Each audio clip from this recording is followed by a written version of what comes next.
Yeah, so let's start the session. Maybe we can wrap up Basecamp today. I'm not sure if we can do it in an hour, but we'll try. The one thing I want to go a little bit deeper into is the archetype wheel. And it's a bit of a controversial play, given that it's kind of based on Carl Jung's archetypes. And it's not exactly science. It's not like we can open up our brain and study it and see, hey, oh, there you are, 12 archetypes walking around your brain. So that's not really the case. Sorry,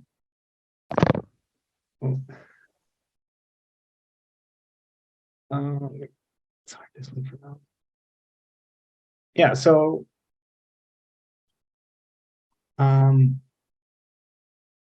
but again, like with any model, it's a simplification, right? So it's good to remember that it just serves a purpose. It can be a canvas through which we can explore, different way of looking at things and different way of, in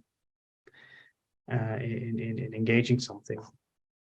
And of course, the personalities come into play there as well.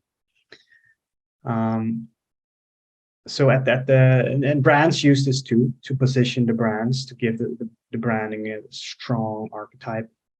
We really know Nike as the hero, maybe Disney as the magician. Well, we have like North Face as the explorer, and they align with these archetypes to kind of align their visual branding as well as their textual branding, so that the brands almost feel like an identity or a certain lifestyle worth aligning to. It's also used in story writing.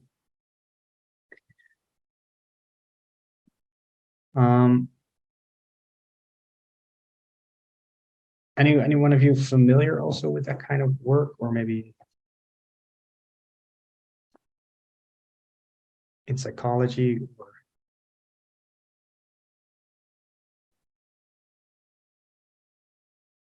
I mean, I've heard of it. I don't know that I'm like well versed, like Psych 101 type of thing. Yeah, like even in psychology, it's a bit of controversial model. So it's not exactly science. We can't, narrow someone down to just an archetype. I kind of like see them personally as cartoon characters, which it doesn't represent a whole human being, of course. And I like to see the way I like to see it. And again, it's just my own perspective. Is that I like to see that we have like a team inside of us, like a Scrum team with different personalities that have to work together. And, depending on the situation, we can build on all of their strengths.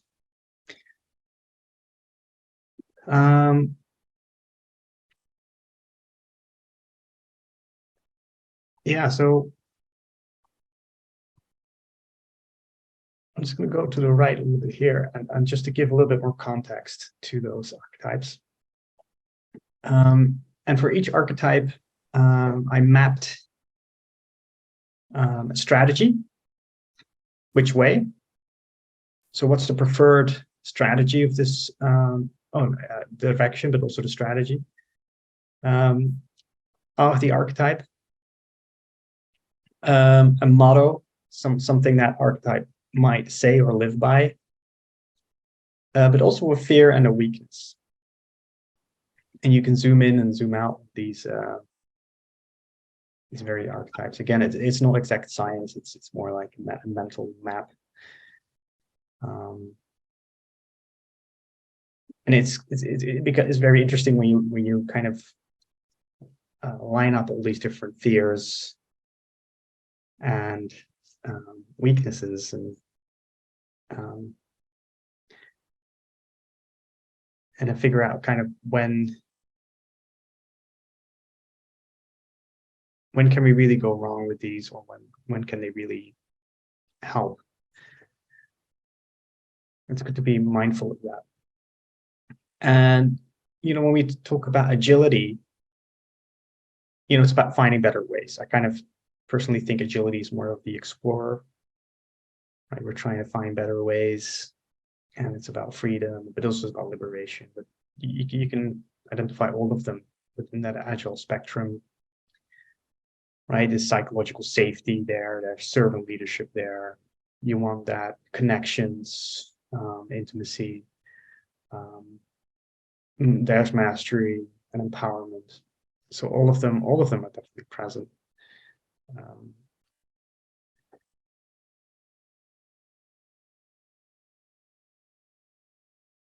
But yeah, imagine we have to go and do, there's a goal that we have to achieve together.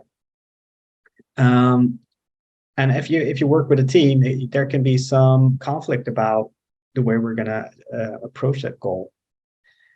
Right, one person may want to go the safe way, and the right way. Whatever is the right way.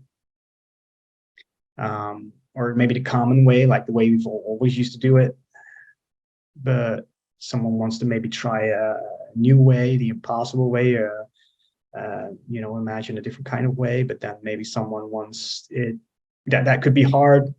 You could go the hard way and difficult way, and but somebody else may want just to have fun, do it the fun way.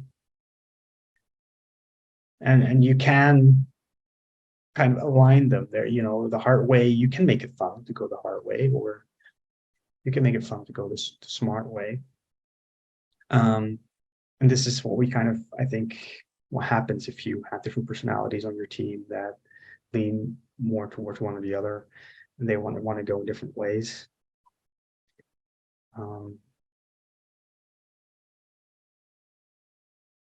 Yeah, and I can really picture like some individuals that I've worked with, and come across some.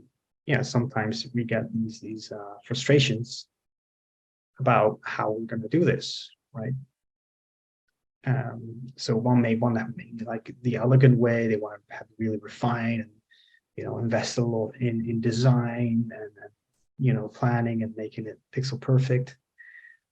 Whereas somebody else may be just more oriented towards, oh, let's just make it functional. Let's first see if we can make it work this way. And maybe someone wants to try this new technology out that we haven't tried before because it'd be cool. Your practice, Matt, see you frowning.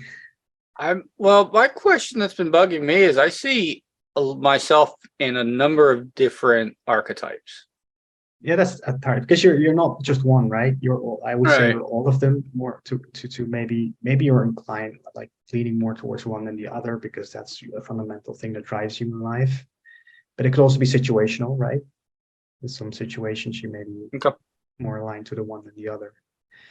So that definitely makes sense. But do you want to, are a couple of sticking out to you, like really?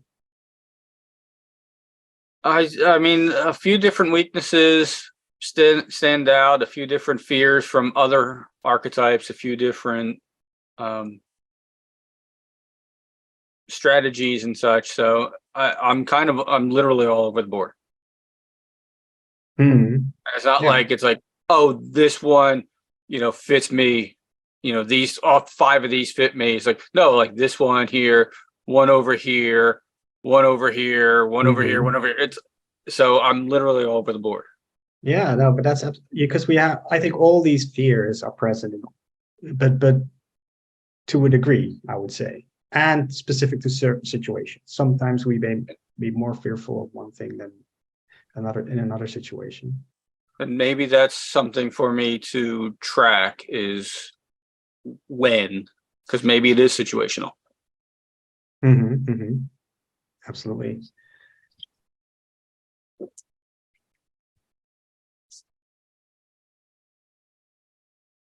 For me, I do strongly resonate mostly with the explorer, because that's one of the fundamental drivers, I think, and that's quite consistent in my life. I just love, trying new things, exploring, sharing those experiences. It really energizes me.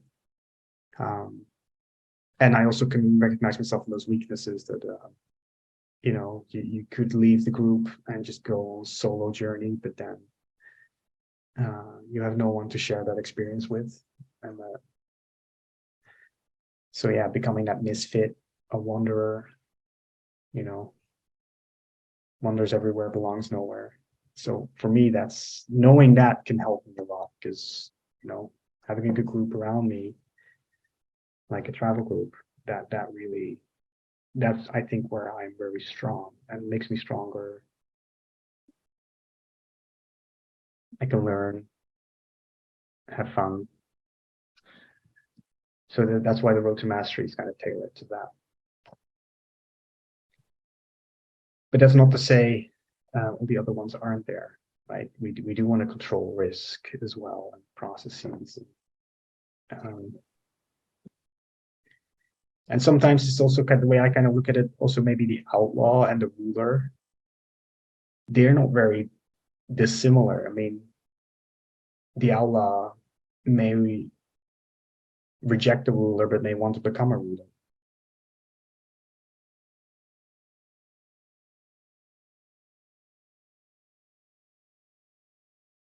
Anything on the board that resonates with you, Becky?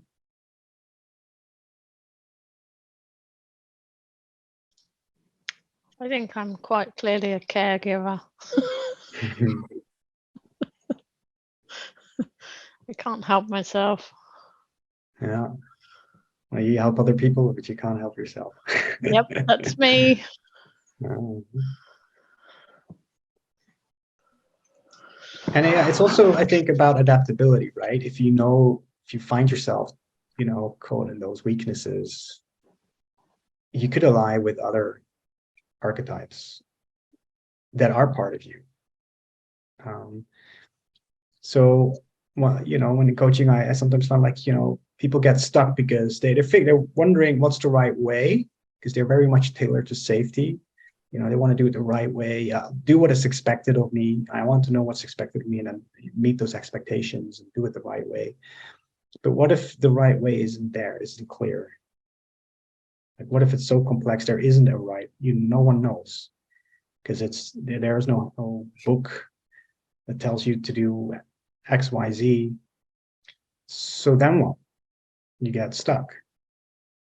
You do nothing, right? Because you don't know, better maybe to do nothing.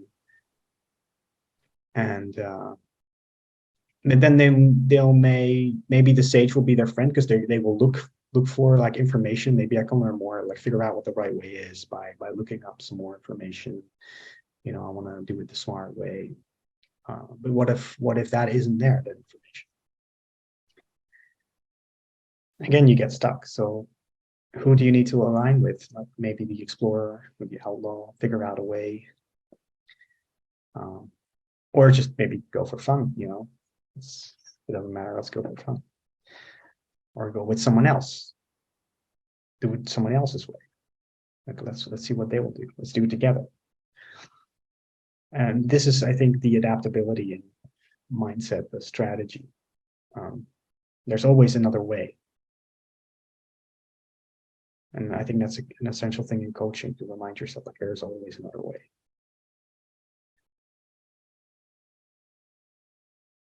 Do you remember any times, maybe Ray, where you got stuck?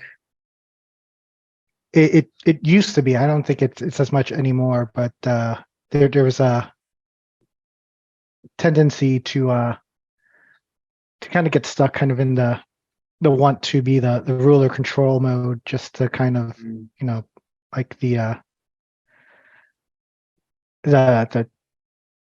push to get things done, and just like let's just get it done quickly, has been the past area where I would get stuck. And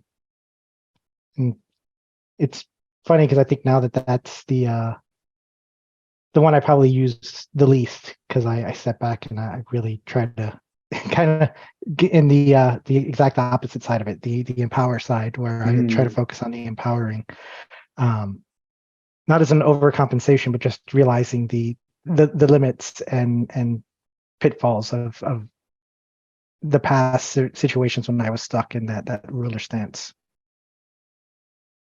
Yeah. So, and the ruler did, maybe it has worked for you really well on certain occasions, certain moments in time, but then times change and context changes and you find another way. And I like when you went into the empower side with the magician, where the fear is like, a good thing explodes. Right? This is where causing harm and negative consequences and potentially, because you are fusing things together, right? When you're the magician, so working together with different kinds of technologies and different specialized knowledge and crafts, and that's kind of like what Scrum is as well, right? You have all these different, you have a cross-functional team and they're working their magic to create beautiful products. But yeah, if when you're in that zone, when you're playing around with magic, playing also with fire.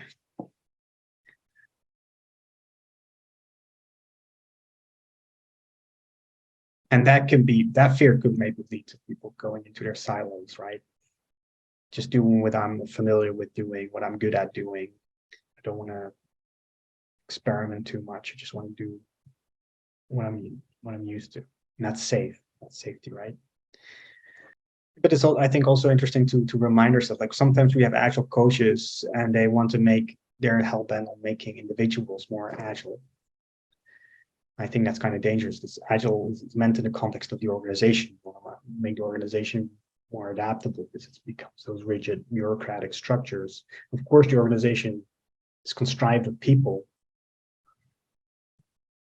but when you go around trying to change people's personalities, because you want that different mindset from them, that can be quite dangerous almost. Yeah, it's could be very manipulative, pushes people into doing and saying things that aren't necessarily authentic to them. Make it very unsafe too. And in that way, it becomes almost tyrannical, right? Be like this, or you're not, or we cast you out.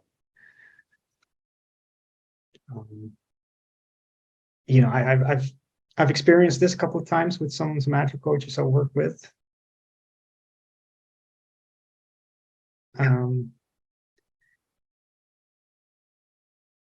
Where they're really kind of demanding this mindset from people. What do you think about that? Are you saying like as a magician, they're trying to like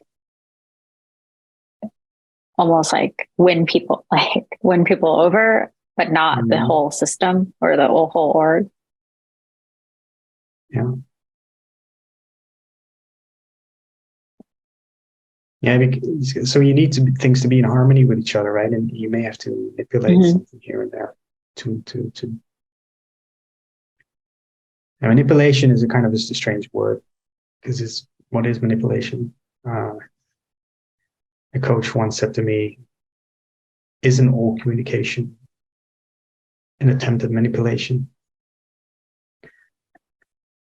Whether it's positive or negative. Like, what is your intention?"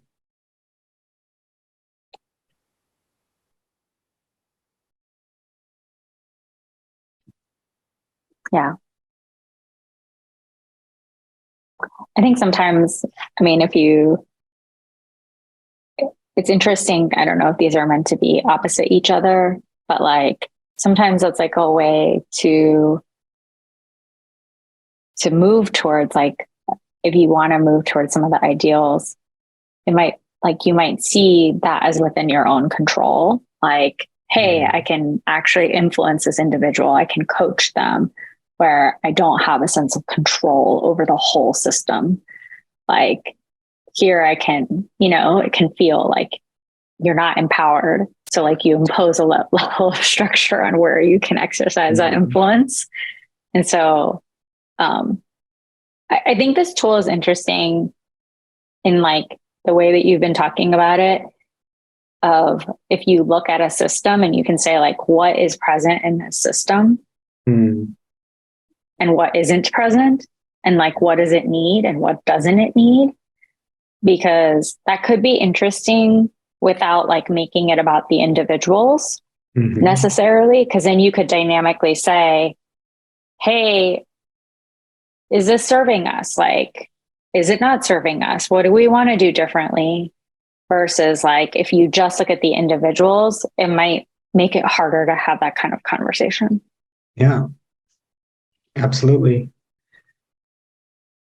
And so yeah, because when you make it personal, then there's the chance that we will we stereotype people, maybe like put a label on them, like you're like that. But yeah, And I think that's why people don't like archetypes to begin with, right? It's yeah, like they're the labeling caricatures. that does the harm. Yeah, it does the harm. No, absolutely, because we're not just that. We're far more as human beings. But we can recognize these different strategies and different ways of approaching things, right? And we don't all approach everything the same way, right? Everything in our life is not like approached the same way. We try the things different way. And as human beings, we're already naturally adaptive. There's nothing that we don't need to be coached in our agility. It's only the organizations that make things rigid and also limit our ability to be adaptable. Right. Yeah. So when we can change that system, we become more, our human nature, naturally kind of kicks back in. You can trust that will happen, but you do have individuals that do limit others, and that way, when you look at the system, often it represents a little bit. Yeah.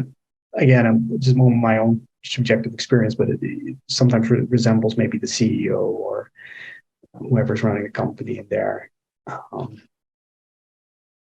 kind of personality a little bit. But you said also something interesting about maybe the angles here, if they're like juxtaposed, right?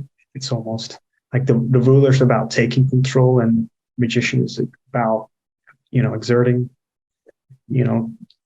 using power externally. Yeah. It's interesting because mastery and innovation kind of have that dynamic, service and liberation. Yeah. I don't know. There's some interesting juxtaposition. I don't know if that was on purpose, but I think mastery is, like what you said, is getting really good at something specific, whereas innovation is trying completely new things and concepts where you're completely unfamiliar with and see what. I think that's the imagined way. It's but there's also craftsmanship that's connecting the two. So they're like, again, the ruler. So we have liberation and caregiving, the outlaw, caregiver. It's all about independence versus being connected, being needed versus not being needed. It's outwards oriented or inwards oriented. I think the caregiver wants to really is oriented towards connecting to what I call the tribe. Whereas the outlaw is facing outwards, is trying to disconnect from the tribe. And I think the sage and the jester, they're really fun to put them side by side, right? Why so? It's the Joker, right? Why so serious? Why so serious? Sage, serious Scrum, right? The sage. But you have the jester, the Joker saying, why so serious? Yeah, belonging and freedom, you can so put them on different ends of a spectrum. Yeah. Yeah, so I also like the quote that a sturdy wheel is not necessarily just made out of the spokes, but out of the spacing between them. If you have sturdy spokes, but they're positioned poorly, then you have a weak wheel. And I think that's the same with a team, right? You need to have a good solid individuals, but it's also the connection between the players, though. And having that being a round thing. If too much of one thing, that may not be a good thing. You could have a weak team, even though you have strong players.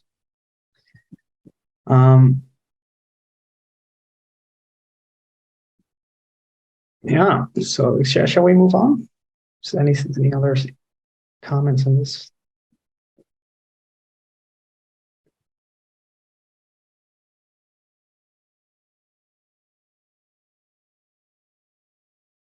So yeah, we talked about, going different ways, and there's different ways to approach Scrum.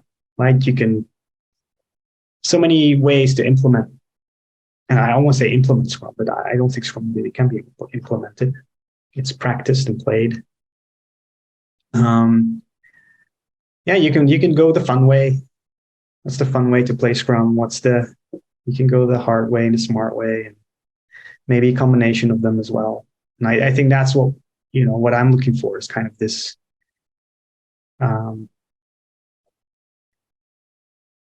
this nice balance between it should be fun, but it also should be diligent. We should be diligent in the way we approach it. There is some control. We need some leadership is needed there, but it's also liberation and self-management.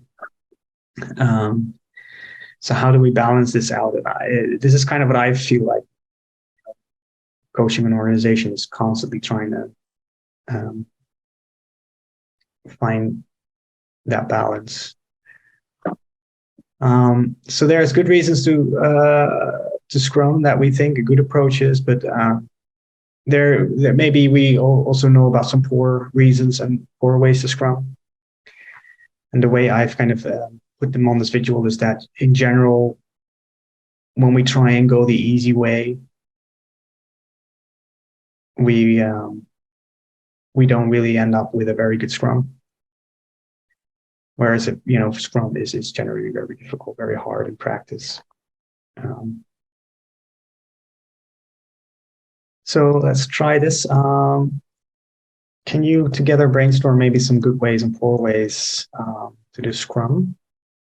And normally I do this in breakout rooms, but that would be a bit tricky with the recording. So let's see if we can stick together on this. Shall we start with poor reasons? So what's kind of like poor reasons and poor ways to Scrum that you've come across?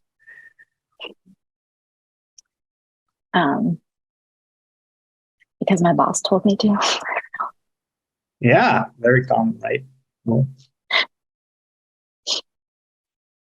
yeah. He told me to.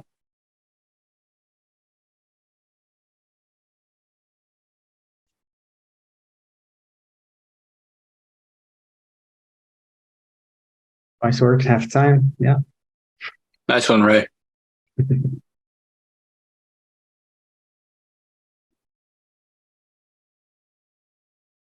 think just because it's the competitors or trend kind of reasons. Yeah, everyone else is doing it. Yeah. Exactly, like you.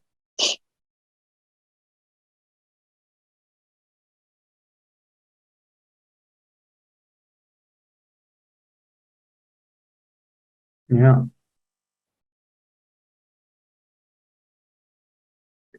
So those are some poor reasons to Scrum. Can we also think of some poor ways to Scrum?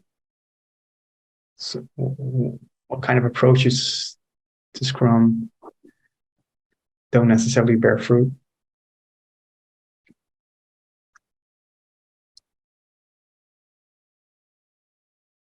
I wouldn't name a specific framework, although one comes to mind. I'll just say overly prescriptive.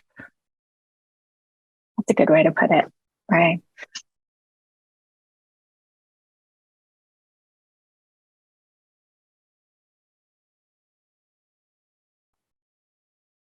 I can write that one.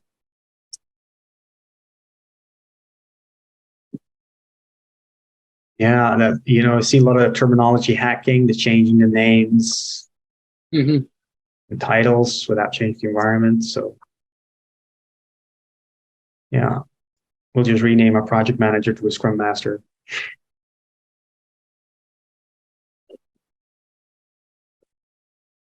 Yeah, the very outdated versions of Scrum, like the rituals, the ceremonies, the grooming.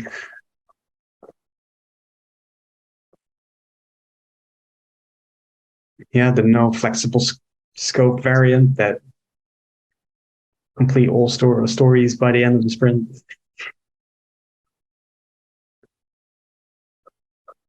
For predictability, I think that's what we often see, like we want Scrum for predictability, but and often becomes then the nemesis of agility.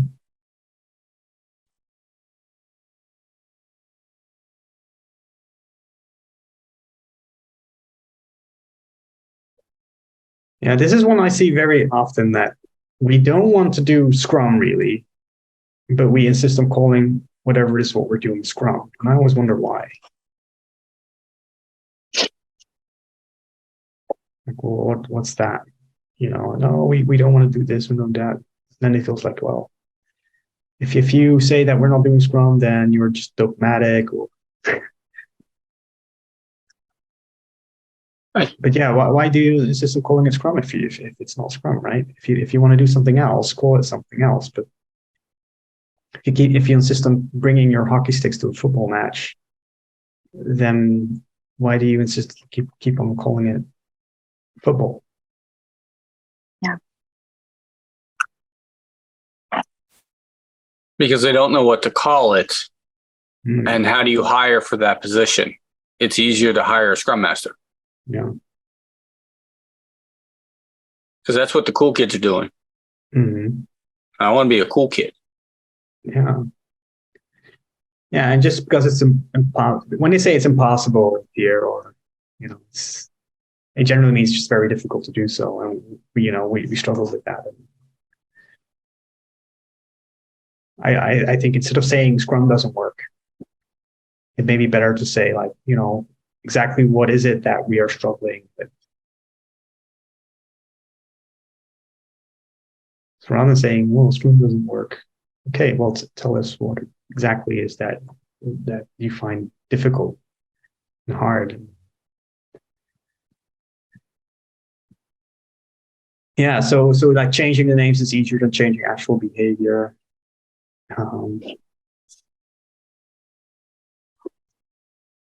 They're not mature enough yet. That's the kind of the default answer. When it comes to self-management. Mm.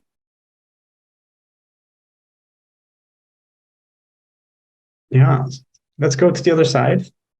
Because we've been in the field for a while.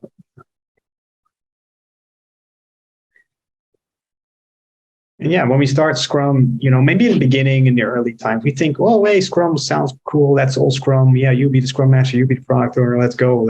And then we find out it's actually quite difficult. And there's, much more to it than just doing that stand-up. Wait, it's a daily Scrum? Well, what's the difference between a daily Scrum and a stand-up? Oh, we don't even need to stand up. Oh, it's not a status update? What is it? Oh, okay. So we start our learning process. What is meant by because I like my mother-in-law? That comes from it was a Ken Schwaber quote. Scrum is like your mother-in-law. It finds all your faults, or it tells you all your faults. Yeah. And if I'm misattributing or misquoting it, please forgive me. But that's the gist of it: is Scrum is like your mother-in-law. It's going to point out all your faults, whether you want her to or not. Mm. It coincides with the Scrum as a mirror kind of reflection. Yeah. Sounds like we should have like a job title for that, right? Hiring mother-in-laws to point out all our flaws. I mean, we already have terrible titles. Why not add that to the list?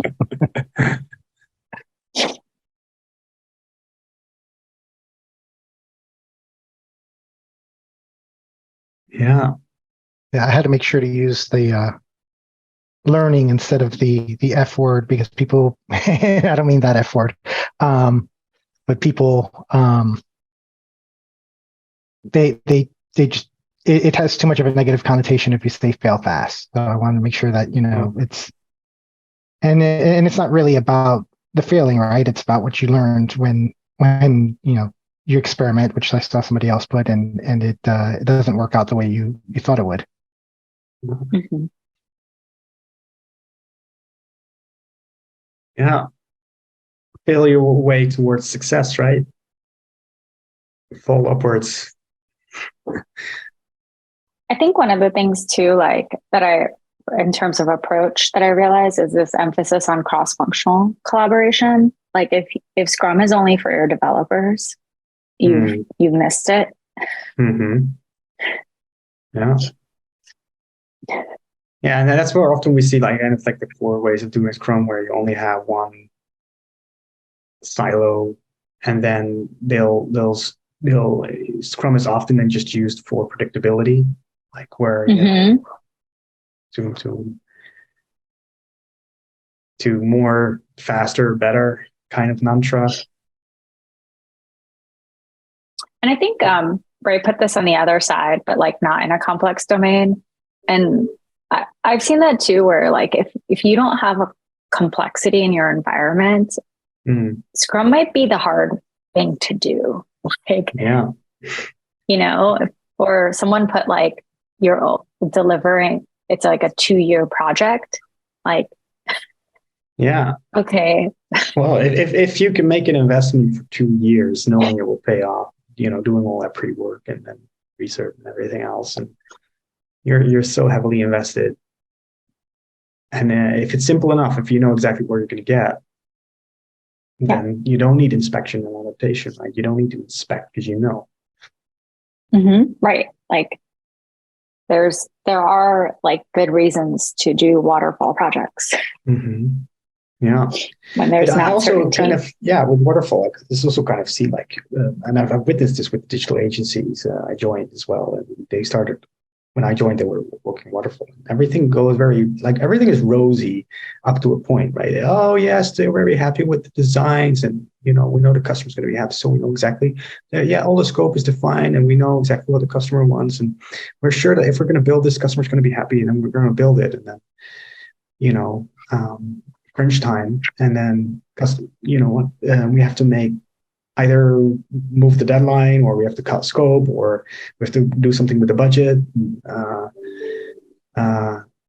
So we always comes to that point, and then we're not that happy, and then we do deliver, and then customers not satisfied because we're hardly using any of the things, and then reality kicks in, and it kicks us really hard. And then we start asking ourselves a question like, oh, well, wasn't the design great? Wasn't the specs great? And why did we think of this? Why didn't we think of that? And then all the budget's already been spent, all the time's already passed, and we can't do anything with those learnings. The customer's already invested, so you just hope that there's like a sunk cost fallacy there. That given that they've already invested so much, they just need to keep investing rather than wasting it all. And this is what kind of, I think, digital agencies or like, they really live by that. There's this point in a project where, where you I think that's someone who deliver outcomes over outputs. I think that kind of distinguishes that in my mind. Like, yeah.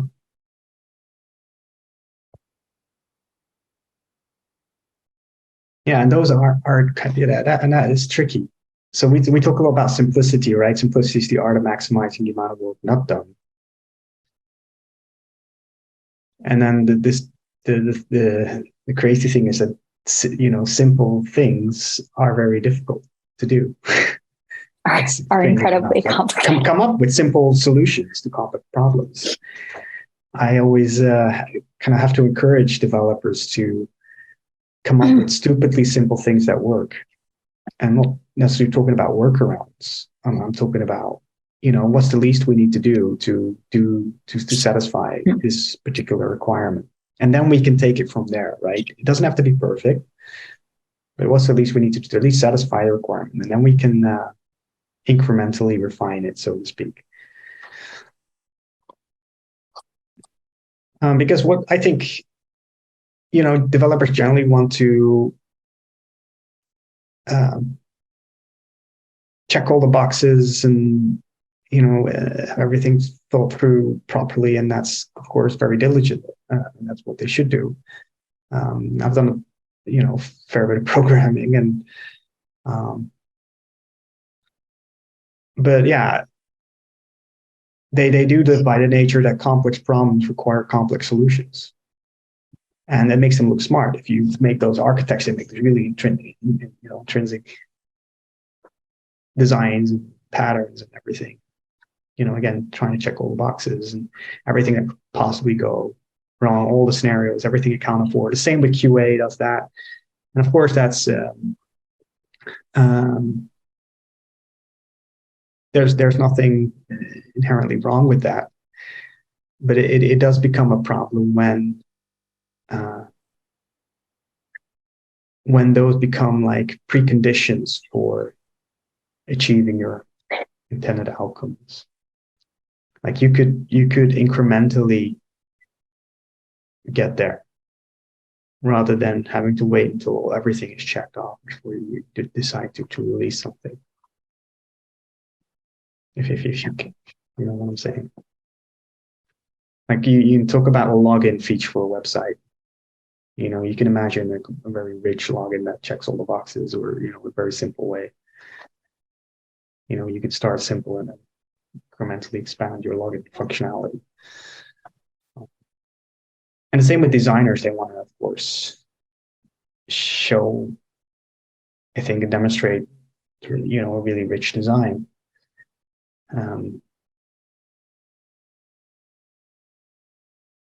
But can they also design something incrementally? That is the struggle I've had with designers. They complete resistance to not designing something. They only think like, no, I have to think of the design as a whole, right?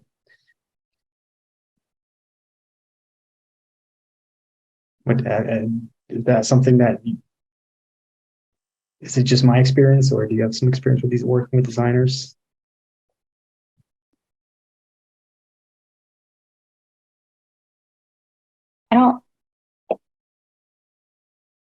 My mind is going a couple different places. I don't know that 4 minutes is going to be enough, but I definitely, you're inspiring a lot of thoughts. I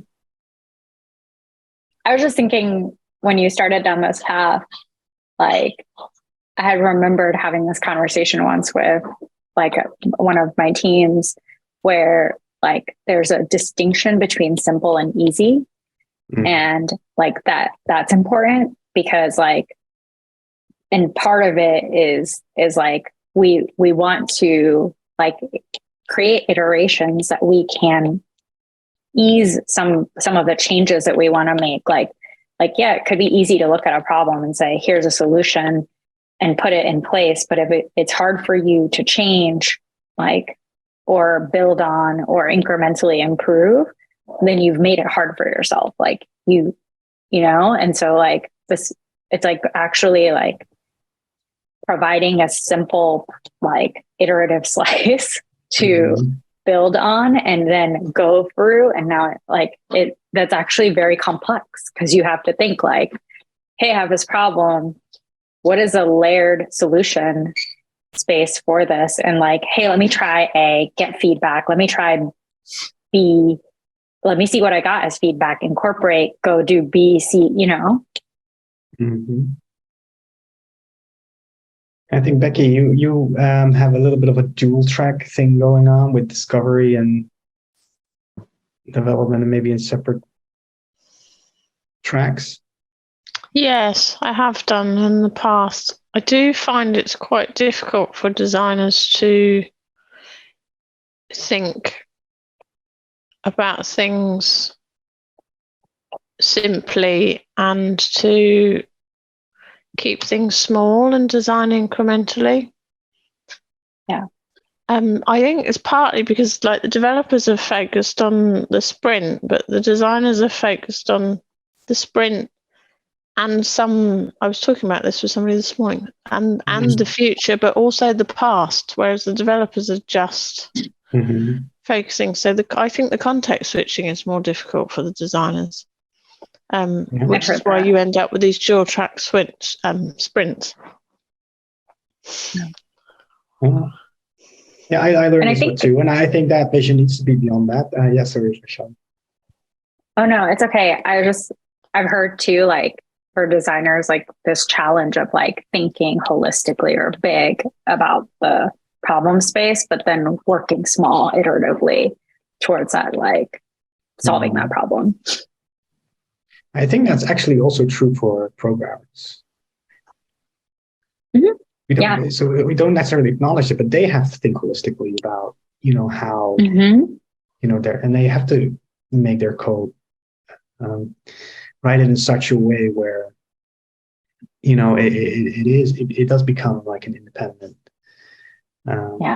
unit. Yeah.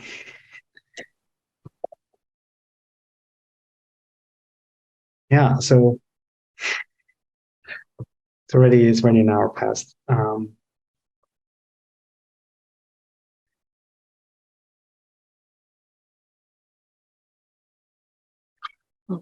Shall we wrap it up? Yeah, I was just going to say I've noticed a lot of people, it's hard to think iteratively.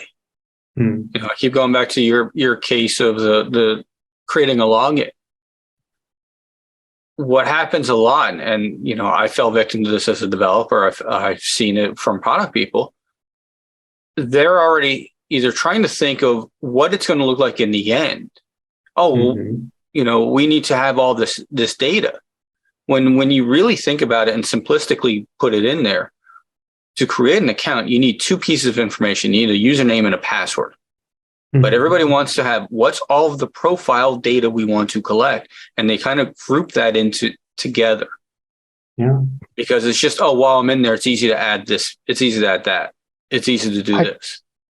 I've dealt with similar with the team I work with currently, where when we're finding stories and kind of planning for the next sprint, it can it's very easy for some people to get focused on the edge cases instead of kind of, for lack of a better term, like the happy trail, like what's going to work for 999 out of 1,000 users, and let's worry about that one edge case because they used a special character or something like separately. Yeah, but imagine you're a designer, or maybe you're working on the functional requirements, whatever, and you think about, I have to think about login. Of course, what you do is you're trying to think of everything, because we generally get, I wouldn't say punished, but it's kind of like, if you didn't think of something, they'll attribute it to you, right? Oh, you didn't think of that. So what you're trying to do is you want to check all the boxes. You want to cover every angle you could possibly cover with a login. Like I've defined and specified the best login I could possibly think of, checking everything I need. So they go like in a very like, think of as many things as possible, right? And that becomes my full specification. But then we also need to kind of diverge again, like let's narrow it down. Like, what's the first, like what you said, what's the most important thing we need to do first, right? What's the most valuable thing we need to do first that covers most of the things that we want with the least amount of effort, and then build it from there up to a point where it makes sense, right? And to add a word to what you just said about the most valuable, the minimum. What's the minimum we need to do? Yeah. And people have to think, well, that's dangerous because we stop after minimum. But that's what incremental development you need. You don't stop at, what's minimum viable, what's minimum lovable. Like when we think users will actually not just be satisfied, but maybe we can also exceed expectations somehow. But we do that not in one big blast or big bang. We do that gradually. And it's also when you work with budgets, you have to figure out, like, do I want this extra large, really fancy, retail locator with everything on it? Or do I start with a simple downloadable PDF, which got all the retail addresses in there? Right. So if I just do that PDF version with just the retail stores in there, then that's maybe just very easily, quickly done. We could do that in a day. And then we start maybe with a web page with all the addresses listed. Then we add maybe a filter, and then maybe a search box, maybe by zip code detection, or we can add a map which shows all the retailers. So we can build it like incrementally. But yeah, the the person deciding the budget also has to make that decision, right? Do we want a richer version of the retail locator, or do we want maybe show related products on our shopping page so we can boost conversion a little bit more? And that's where product ownership, I think, kind of comes in, kicks in, is, you know, making those kind of trade-offs. And that's also hard because you want everything, right?